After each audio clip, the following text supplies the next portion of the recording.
welcome back on SWISSRCWORLD, my YouTube channel, and today I'm gonna show you something different than I want to do on this channel.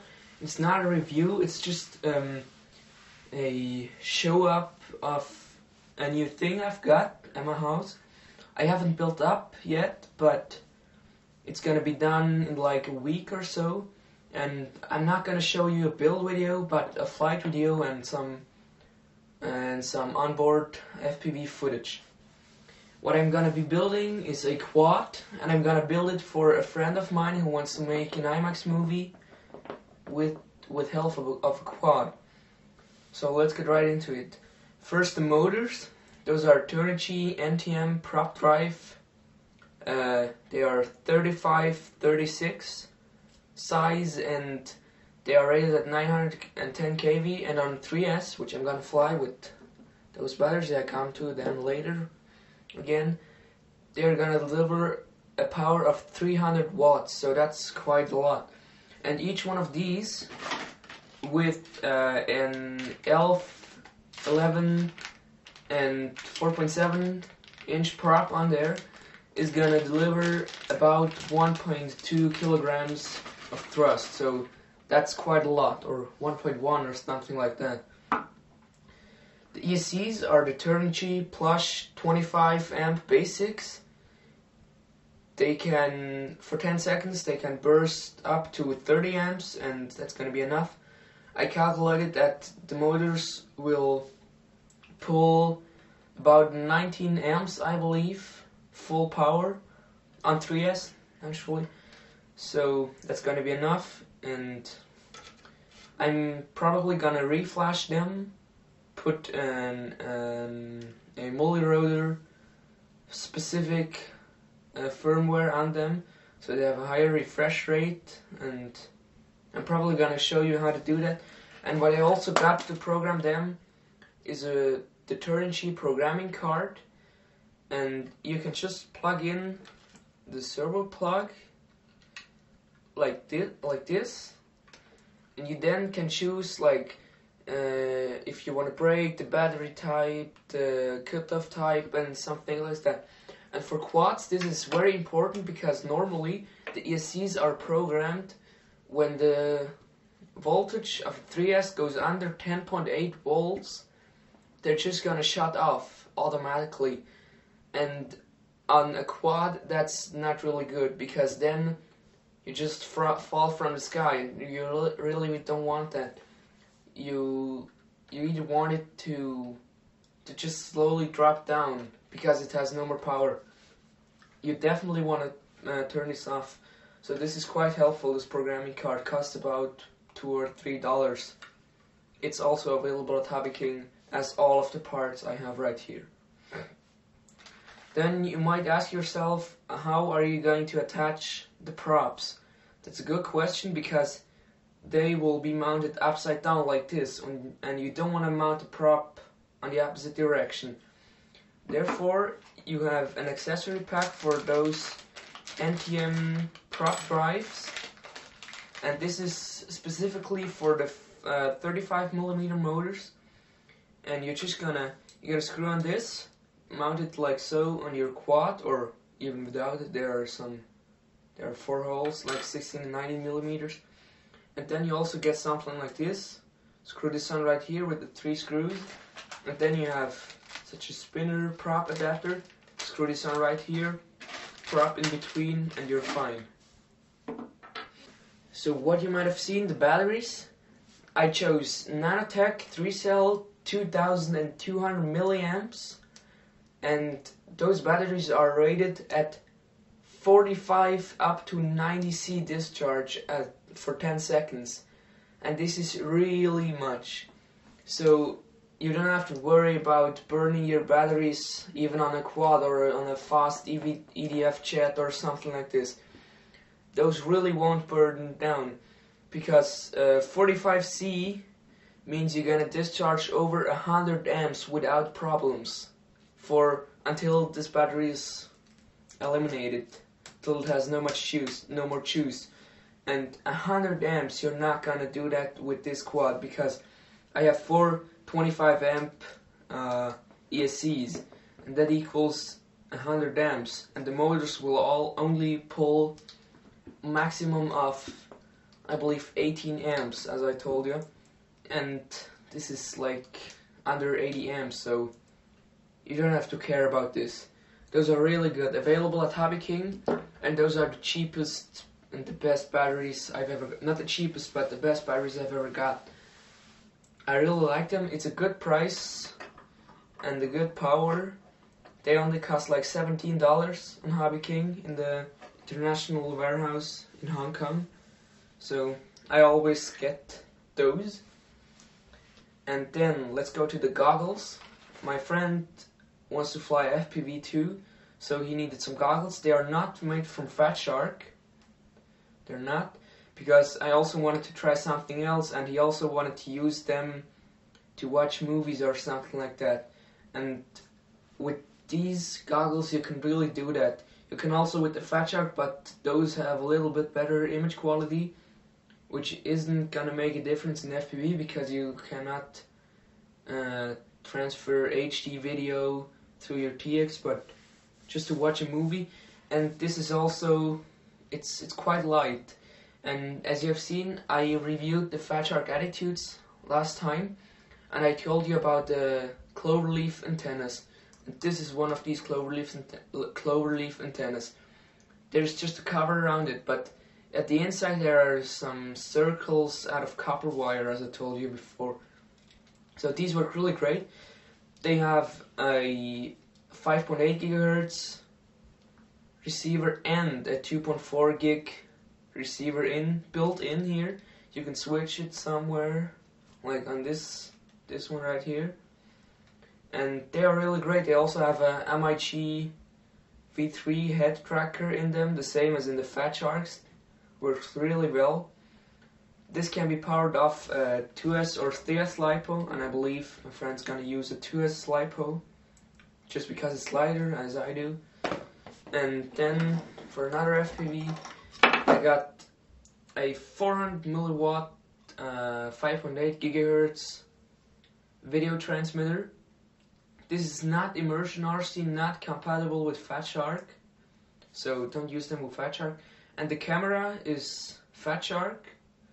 It's the Fat Shark RCV 922 cam, and it's quite heavy, I believe. But you already have got a tilt thing built in, and it's quite nice because they use standardized plugs. So you get this wire from with your camera, I believe. Plug it in right here. Your plus minus signal. You don't need any microphone, so plug this in here. There are 3 pins here. Plus minus signal. The other way around. Plug this in like so, and you're fine. This is the FPV setup. He's also gonna mount 2 GoPro Black Edition for IMAX 3D movies. That's gonna be nice. So it needs a huge payload. What you also need to get to fly a quad is something like the brain of the quad, because you don't have any rudders. You need something to control the motors, to control your direction and so on. And this is also available from Hobby King. It's a KK board version 3.0 with an h.a.l at mega something processor. Quite nice. And this works really well, guys, believe in me. It has a pitch, yaw, and aileron gyro in here. And you're just gonna have to mount it the direction you want to fly. You see these arrows? And don't throw away the packaging. It comes like so, something on the upside down. And you're just gonna want to pull it put it back in, and you can then glue it, either glue it on your aircraft or zip tie it, or you can use those gyro mounting pads. They are also really soft, and I think I'm gonna use them like so, just between the quad and the packaging. because my friend hasn't flown any real airplanes yet, I also got him a charger, a battery charger, LiPo battery charger. It's the Turnigy Accessory 6, one of the best radios available at Hobby King, and it charges a 1S to 6S LiPo batteries, so 3S will be charged like with no problems. And included in this kit is an XT60 to 4.5mm banana plug. Just put it in right here. Red to red, black to black. Then the XT60 female goes to the XT60 male at the battery, and this balance port is gonna go into the one. It's a 3S battery, so it's gonna go into the plug with 4 pins. This is 2S, 3S, 4S, 5S, and 6S. So you're gonna plug this in right here, and then you're gonna choose the balance mode and you charge it. So with this charger, you also need something to give power to the charger, and this is the power supply. It's a 105 watt, 15 volt, 7 amp power supply. This needs an input of between, I think, 11 to 17 volts, and this puts out 15 volts, so it's perfect. And as you can see, I live in Switzerland, and this plug, the US plug, won't work with my plugs, so I got another item. You see, this is the Swiss plug, and you can just plug in this one right here. You can plug in right every plug there is on the world and charge it like this. This will handle 230 volts like we have in Switzerland, and I believe 10 amps. So that won't burn through, I hope. So my friend is gonna steer the quad with the Turnigy 9X. I don't have it here right now, and I will also do a review of it before I give it to him. And yeah, it's a great radio, I can tell you. It has a lot of features and stuff. Something you also want to get is a lost airplane finding beeper, something called like that. It's just a little microphone, not a microphone, just a little beeper you can activate through your radio. If you crashed in like a wheat field, you won't see your quad, so be careful. And if you have this, turn a switch on your radio, and it makes beep beep beep beep beep all the time, and you have better chances to find your quad again. So that's really helpful. I don't have it here right now, I'm sorry, but it's a tiny little thing you plug into your receiver, your radio receiver. So next I'm gonna show you the quad frame. It's also from Hobby King. It's the X550. I don't know why it's called the X550, because it has the length between the motor shafts is 600 millimeters, and I don't see a connection there, but you get 2 red alloy CNC made arms, 2 black ones, also CNC. Then you get 8 fiberglass black painted landing skids. You put 2 on each side, 2 on the end of one arm. So and this is a little plate to mount your control board I talked about, this one right here. Then you got 3 plates, the bottom plate, the center plate, and a top plate, so you get 3 plates plus this one. And there are also some hardware things included. There are metal screws, some nylon distance holders, and a battery strap. But I don't know, the battery strap is a little bit short, so I'm gonna use my own. And I maybe will fly this quad on 2 packs at the same time, because it's nearly as a heavy aerial lift quad, so I'm gonna need a lot of milliamps to fly not under 10 minutes or something like that, because that won't be funny to fly like 3 minutes and go back, change your battery, and so on. So some other parts you need to finish your quad I have right here in this big box, it's kind of a mess, you need some silicone cable. I got, I believe it's 14 AWG, that's the thickness, and some, I got 5mm or 4mm shrink tubes, black 2 meters, 3 meters. You don't need 3, but I also want to build one more, like a tricopter or something. You need a lot of, because the arms are longer than those cables together right here. I don't believe that you want to fit this right into the center of the quad. So silicone wire, shrink tube. Those are the motor connectors, the same as we have on here. I'm gonna solder them on here just to connect them. And also to this, I'm not gonna solder an XT60 on these ESCs. I'm gonna solder one of them. And then, because you have 4 ESCs, you need to power 4, and you don't want to take 4 batteries with you. So there are those 2 little guys, and there is one male 3.5mm gold connector, and it goes to 4 female 3.5mm gold connectors. And that's why I'm soldering those gold connectors on here. They plug in right here, the black and the red.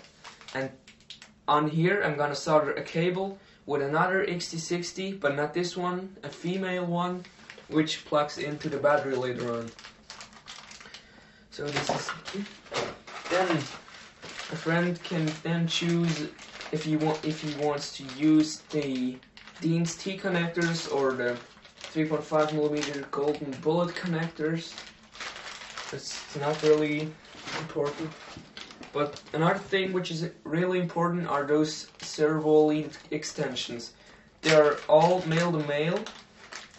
So later on you plug in the ESCs to your control board, and from your control board you want to get a cable to your receiver. So you need male to male Servo extension leads. They're like 10 centimeters, I think. What I forgot to mention for the control board is this little thing right here. You have an USB to ASP something connector. Plug in this USB to your PC, download the firmware, it's available at Hobby King, and just connect this cable from the USB plug to the plug right on here on your control board. And then you can reflash your software. You can fly twin copters, tricopters, quadcopters in X configuration, quadcopters in Plus, hexacopters, octocopters, I don't know what else, and it's quite nice. So you really need that because they are set up at, I believe, quadcopter in Plus, but I don't want to fly in Plus, so I need this one. I can't change it somehow else, so get a cable. It's only like $5 or something. It's really cheap. What you also need to mount your motors are those screws. They are M3 metal hex screws, and they're like 20 millimeters long, but you don't want to turn them in as far as you can, because then you're probably gonna destroy your magnets in here, and without the magnets the motor won't work. So be careful with that. And because those motors turn, they will also vibrate a lot, so you need some thread locker. And this is like some glue for the screws that they won't go back out. And that would be really bad, because when you use a motor on a quadcopter you only have 3 left and you can't control anything anymore. So you're probably gonna crash quite bad, because the control board can't just find out that you lost the motor, so you're gonna crash. Use thread locker always. And what I've done, so there's nothing left to say. I'm probably not gonna upload a build video for this quad. I'm sorry guys, because I want to build it with my friend and I don't want to record it. But I will probably upload some flight footage from third-person view as well as FPV, because my friend wants to put on 2 GoPro Black Edition, GoPro 3, and he wants to make an IMAX movie, so probably gonna upload that. And yeah, if you like the video, leave a comment down below, leave a like rating, and subscribe. Bye, thanks for watching.